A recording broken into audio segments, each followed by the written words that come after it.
అది 1991 మే 21. తమిళనాడులోని Shri పెరుంబదూరు village. Time రాత్రి 10:10. కాంగ్రెస్ పార్టీ తరపున ఎలక్షన్ క్యాంపెయిన్ కోసం రాజీవ్ గాంధీ గారు నడుచుకుంటూ స్టేజ్ వద్దకు వెళ్తున్నారు. ఈ మధ్యలో ఒక్కసారిగా పార్టీ కార్యకర్తలు, అభిమానులు ఆయనను చుట్టుముట్టి శాలువాలు కప్పుతూ ఫ్లవర్ బొకేలు అందిస్తున్నారు. ఇంతలో ఒక ఆమె కళ్లకు అద్దాలు ధరించి చేతిలో పూలమాల పట్టుకొని రాజీవ్ గాంధీ వద్దకు వస్తోంది. వెంటనే ఒక లేడీ కానిస్టేబుల్ ఆమెను అడ్డుకోవడానికి ప్రయత్నించింది. అది గమనించిన రాజీవ్ గాంధీ ఆమెను వదలమని చెప్పాడు. అప్పుడు ఆ లేడీ రాజీవ్ గాంధీ వద్దకు వచ్చి ఆయన మెడలో పూలమాల వేసి ఆయన కాళ్లపై పడి తన చేతిలో ఉన్న రిమోట్ను ఒక్కసారిగా నొక్కింది.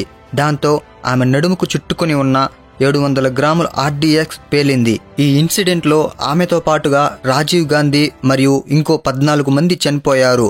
మరో 43 మందికి తీవ్ర గాయాలు అయ్యాయి. ఈ బాంబ్ బ్లాస్ట్లో సపరేట్గా తునిగిపడిన రాజీవ్ గాంధీ బాడీని ఒక ప్లేన్లో పెట్టి పోస్టుమార్టం కోసం న్యూఢిల్లీలోని all India institute of medical సైన్సెస్కు తరలించారు.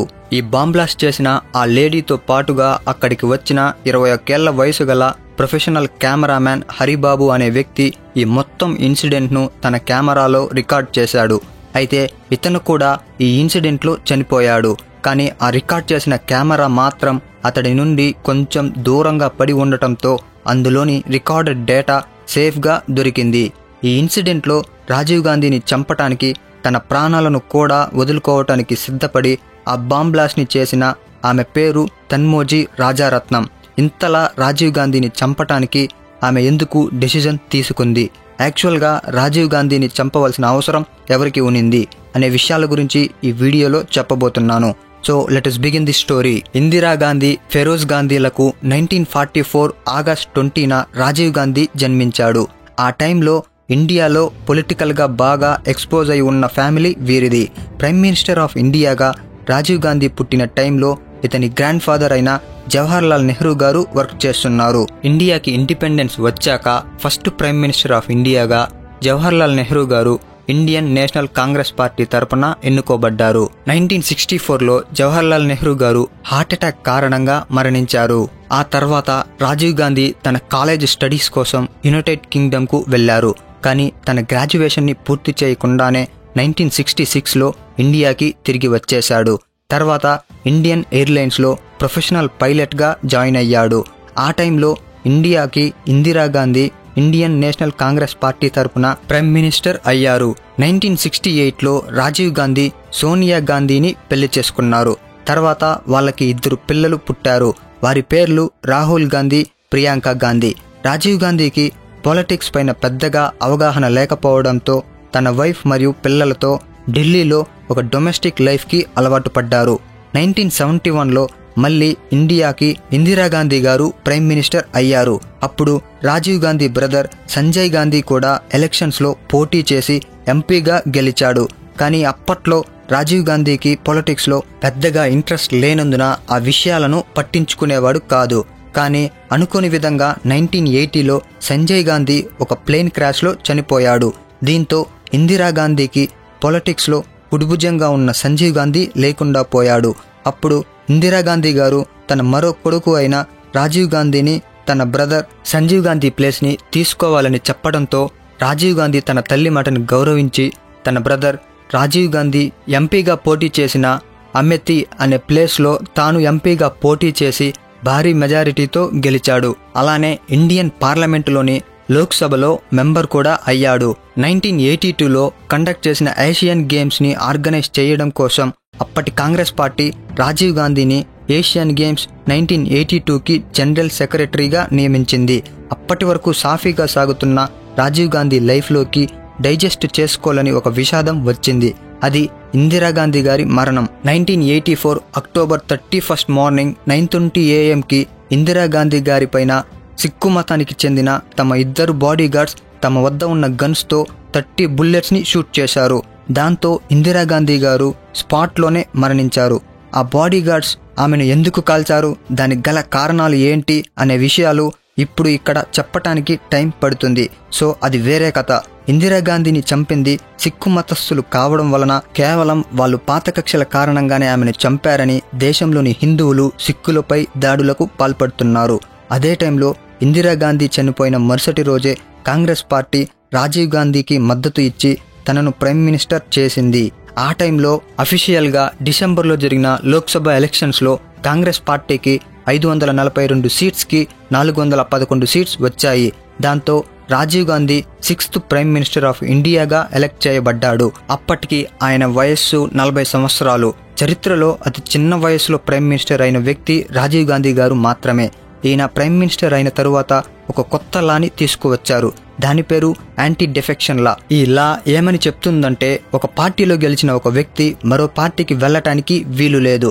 ఒకవేళ వెళ్ళవలసి వస్తే రాజీనామా చేసి వెళ్ళాలి, లేదా తమ పదవీకాలం పూర్తి అయ్యాక తర్వాత వేరే పార్టీలోకి వెళ్ళవచ్చు అని.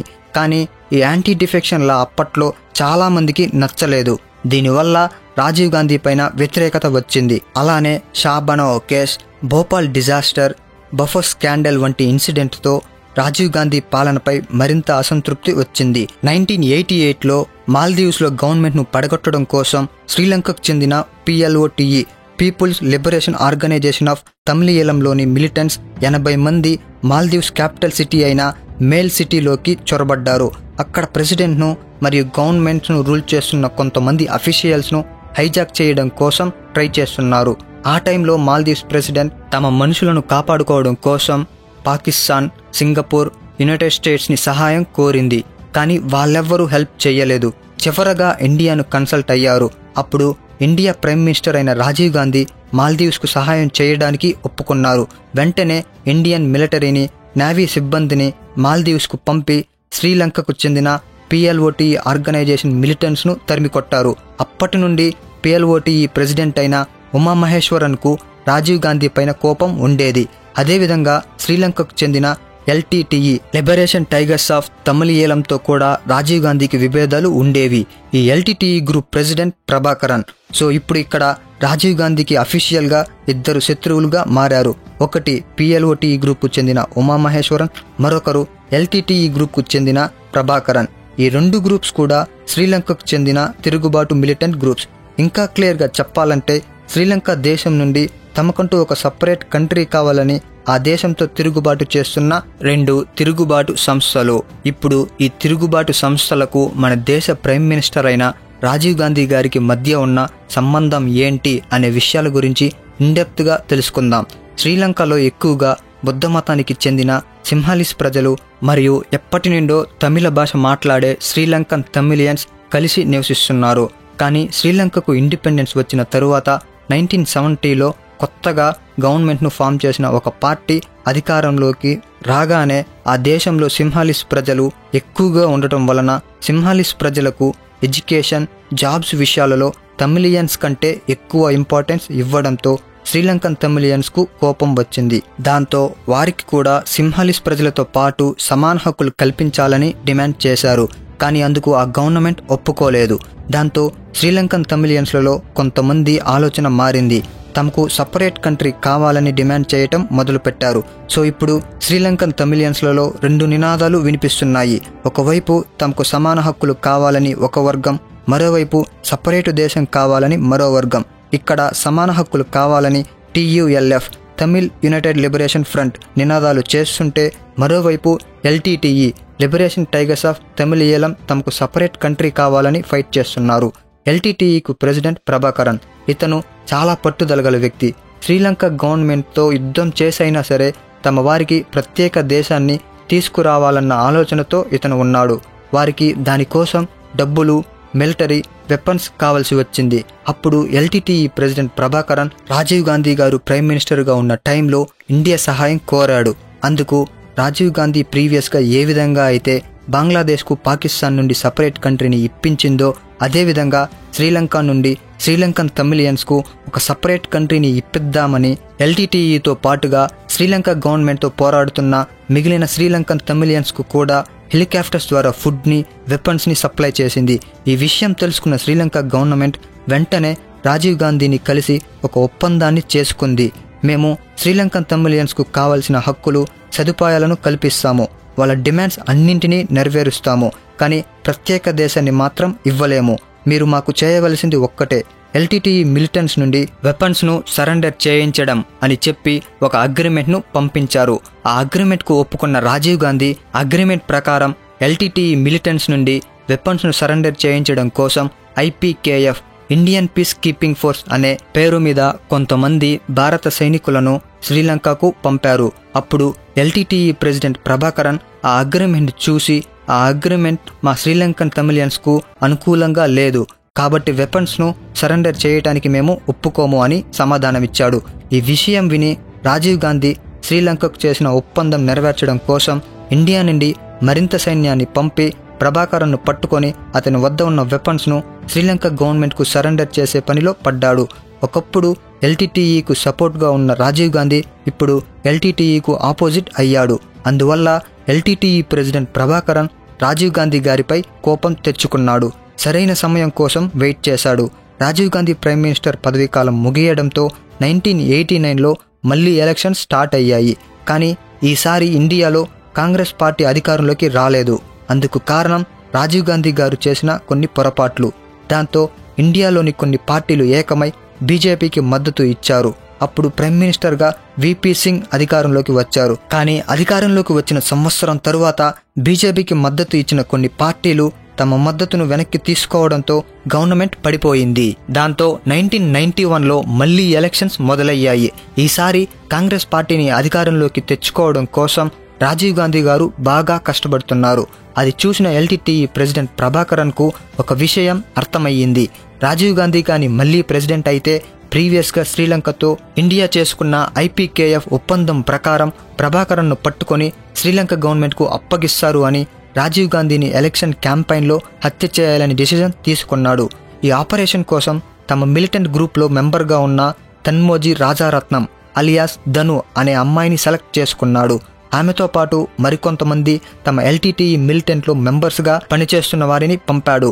ఈ ఆపరేషన్ లో డిఎంకే పార్టీ మెంబర్స్ కొంతమంది ఇన్వాల్వ్ అయ్యారు.